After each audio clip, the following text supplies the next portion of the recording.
नमस्कार, आदाब, सत श्री अकाल। सुपर न्यूज में आपका फिर से एक बार स्वागत है। देखते हैं दिन भर की खास खबरें। पीसीपीएनडीटी कानून का कड़ाई से पालन करने के जिलाधिकारी ने दिए बैठक में निर्देश। शेगांव के श्री गजानन महाराज मंदिर संस्थान परिसर का बरगद का विशालकाय पेड़ गिरा, बड़ी दुर्घटना टली। बीज और खाद की बिक्री पर कृषि विभाग की टीमों की नजर, कृषि सेवा केंद्र रडार पर।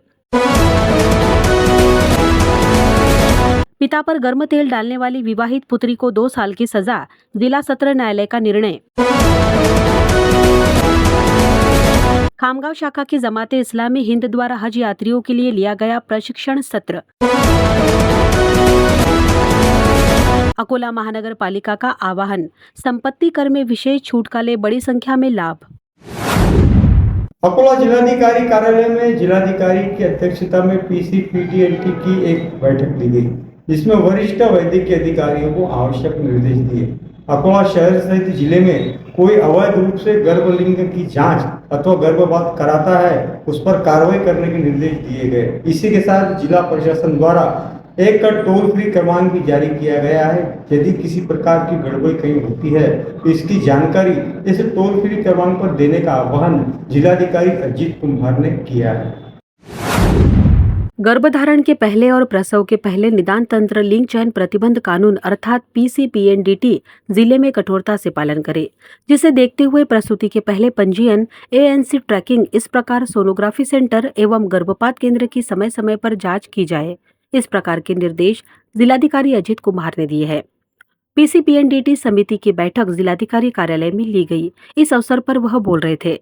इस बैठक में जिला परिषद की मुख्य कार्यकारी अधिकारी वैष्णवी बी, अतिरिक्त शल्य चिकित्सा डॉक्टर वंदना पटुकार, डॉक्टर भावना हाडोले, महिला व बाल विकास उप मुख्यमंत्री कार्यकारी अधिकारी कोलखेड़े, विधि समूहदेशक advocate Shubhangi Thackeray, doctor Mangesh Datir, doctor Swapnil Mahore, doctor Vijay Chauhan, doctor Sandeep Tathod, Mohan Khadse, Gopal Mukund आदि उपस्थित थे।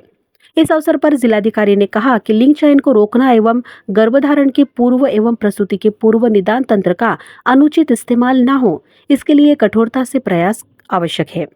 प्रसूति के पूर्व समय अवधि गर्भवती महिला और भ्रूण के स्वास्थ्य के लिए महत्वपूर्ण होती है, जिसके कारण पंजीयन किया जाए। कानून का कठोरता से पालन करने के लिए जन जागृति की जाए। गैर कानूनी गर्भलिंग निदान एवं गर्भपात के संदर्भ में किसी भी प्रकार की जानकारी होने पर नागरिक इस टोल फ्री क्रमांक 1800-233-4475 पर संपर्क करें। शिकायतकर्ता की जानकारी गोपनीय रखी जाएगी। इस प्रकार का आह्वान भी इस बैठक में किया गया। संत नगरी शेगांव के श्री गजानन महाराज मंदिर संस्थान परिसर में स्थित एक विशालकाय बरगद का पेड़ अचानक रूप से गिर गया। विशेष बात यह है कि उस समय मंदिर में सैकड़ों की संख्या में भक्तगण उपस्थित थे, लेकिन किसी भी भक्त को मामूली खरोच तक नहीं आई, जिसे स्थानीय नागरिक और भक्तगण श्री गजानन महाराज का चमत्कार से कम नहीं मान रहे। बाद में फायर ब्रिगेड की सहायता से इस पेड़ की टहनियां काटकर इसे बाहर निकाला गया। गौरतलब है कि शेगांव में पिछले 2 दिन से जोरदार हवा के साथ बारिश हो रही है, जिसके कारण यह पेड़ धराशायी हुआ था। शेगांव के प्रसिद्ध गजानन महाराज संस्थान परिसर का एक विशालकाय बरगद का पेड़ अचानक गिर पड़ा।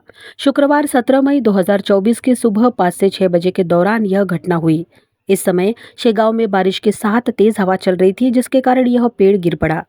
श्री गजानन महाराज के दर्शन के लिए रोजाना महाराष्ट्र के अलावा अन्य राज्यों से हजारों भक्तगण आते हैं, जिसके कारण संत श्रेष्ठ श्री गजानन महाराज मंदिर संस्थान का परिसर 24 घंटे भक्तों से भरा हुआ रहता है।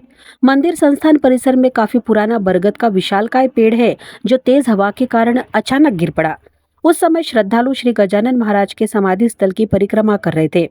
इतना बड़ा पेड़ गिरने के बाद भी एक भक्त को मामूली खरोच तक नहीं आई, जिसे स्थानीय नागरिक और भक्तगण चमत्कार से कम नहीं मान रहे हैं। बाद में इस गिरे हुए बरगद के विशालकाय पेड़ को फायर ब्रिगेड की सहायता से काटकर हटाया गया। इस घटना के कारण स्थानीय नागरिकों सहित भक्तों में कुछ समय के लिए भगदड़ मच गई थी। अगले महीने से मानसून आरंभ हो रहा है। मानसून को देखते हुए किसानों द्वारा खाद और बीज की खरीदारी शुरू की गई है। खाद और बीज की खरीदारी करते समय किसानों के साथ किसी भी प्रकार की धोखाधड़ी ना हो, इसके लिए कृषि विभाग द्वारा आवश्यक कदम उठाए जा रहे हैं। सभी कृषि केंद्रों पर जहां किसानों की भीड़ उमड़ती है, वहां पर रडार पर उन्हें रखा गया है। इसके अलावा कोई यदि समर्पित मूल्य से अधिक दामों में खाद अथवा बीज बेचता है, उस पर कार्रवाई करने के संकेत भी कृषि विभाग ने दिए हैं। बीज और खाद की बिक्री में अनियमितताओं और कदाचारों को रोकने के लिए कृषि सेवा केंद्रों के स्थान पर नियमित सत्यापन के लिए कर्मचारियों को नियुक्त किया गया है। कृषि आयुक्तालय पुणे के मुख्य गुणवत्ता नियंत्रण अधिकारी ने स्पष्ट निर्देश दिए हैं कि मुद्रित विक्रय मूल्य से अधिक दर पर बेचने, कुछ किस्मों के बीजों की कृत्रिम कमी पैदा करने या एक किस्म के साथ अन्य किस्मों के बीज या खाद की खरीद के लिए बाध्य किया जाना चाहिए। कभी नहीं हुआ। आधिकारिक बीटी कपास के बीजों की किस्म का वितरण और बिक्री लाइसेंस प्राप्त अधिकृत बिक्री केंद्रों के माध्यम से और बीज आवरण मुद्रित मूल्य सीमा के भीतर किए जाने चाहिए। खाद की बिक्री में गड़बड़ी रोकने के लिए कृषि सेवा केंद्रों पर कर्मचारियों की नियुक्ति की गई है। उन्हें केंद्र पर प्राप्त स्टॉक और बेचे जा रहे स्टॉक की नियमित जांच और किसी भी अनियमितता की सूचना तुरंत गुणवत्ता नियंत्रण निरीक्षक को देने का आदेश दिया गया है। अकोला में एग्रो एसोसिएट और शाह एजेंसी में राजेंद्र पतोन, बेलबीर एंड कंपनी में प्रणीत बंड, मराठा कृषि केंद्र में उमेश शिवाले, स्वाति सीड्स में चंद्रकांत नावकार, संजय कृषि सेवा केंद्र में संतोष मुले, आपातापा में अनिल वानखड़े, बोरगांव मंजू में अजय देशमुख, दही आंडा में नीतीश घाटुल, कापशी में धर्मेंद्र राठौड़ को नियुक्त किया गया है। सोए हुए पिता पर सोयाबीन का गर्म तेल फेंकने वाली विवाहित पुत्री को जिला न्यायालय ने 2 साल की कैद बामुशक्कत की सजा सुनाई है। इस मामले में जिला अदालत ने 324 के तहत इस विवाहित पुत्री को 2 साल की कैद बामुशक्कत की सजा सुनाई है। जिला एवं सत्र न्यायाधीश क्रमांक 2 शायना पाटिल ने 16 मई को आरोपी प्रतिभा उम्र 40 वर्ष निवासी मानकी, जिला बालापुर, जिला अकोला पर भारतीय दंड विधान का आरोप लगाया। धारा 324 के तहत दोषी करार देते हुए 2 वर्ष सश्रम कारावास की सजा सुनाई गई। घटना का तथ्य यह है कि आरोपी महिला शादी के बाद अपने पिता महादेव सीताराम सोनोने के साथ रह रही थी, क्योंकि उसके पति की उससे बनती नहीं थी। मकान बनाने को लेकर आरोपी का उसके पिता से विवाद हो गया था। 22 फरवरी 2022 को दोपहर के समय आरोपी ने उसके पिता पर सोते समय गर्म सोयाबीन का तेल डाल दिया, जिससे उसके पिता गंभीर रूप से झुलस गए। घटना के बाद पिता ने आरोपी लड़की को वहां से भागते हुए देखा। इसके बाद ग्रामीणों ने घायल महादेव सोनोने को अस्पताल में भर्ती कराया। घायल के अस्पताल में दर्ज बयान के आधार पर बालापुर थाने में आरोपी लड़की के खिलाफ मामला दर्ज किया गया है। मामले की जांच पीएसआई ने की। इस मामले में सरकारी पक्ष ने अपराध साबित करने के लिए अभियोजन महादेव सोनोने के साथ कुल 5 गवाहों का परीक्षण किया। कोर्ट ने सरकारी पक्ष के साक्ष्य को स्वीकार करते हुए आरोपी महिला पर भारतीय दंड विधान का आरोप लगाया। धारा 324 के तहत दोषी करार देते हुए उसे 2 वर्ष सश्रम कारावास की सजा सुनाई गई। इस मामले में अपर लोक अभियोजक आशीष पुनकर ने सरकारी पक्ष का पक्ष रखा। साथ ही प्रधान आरक्षक रेखा हातुलकर एवं सीएमएस मामले में सेल के पुलिस प्रधान आरक्षक संतोष उम्बरकर ने सहयोग किया। खामगांव की जमाते इस्लामी हिंद शाखा द्वारा हज यात्रियों के लिए प्रशिक्षण शिविर का आयोजन किया गया। इस प्रशिक्षण सत्र में हज करने वाले नागरिकों को आवश्यक निर्देश दिए गए, जिसका लाभ बड़ी संख्या में नागरिकों ने लिया। 16 मई 2024 को जमाते इस्लामी हिंद खामगांव शाखा की ओर से अंजुमन हाई स्कूल और जूनियर कॉलेज के विशाल हॉल में सुबह 11 बजे से दोपहर 3 बजे तक हज यात्रियों के लिए एक प्रशिक्षण सत्र का आयोजन किया गया।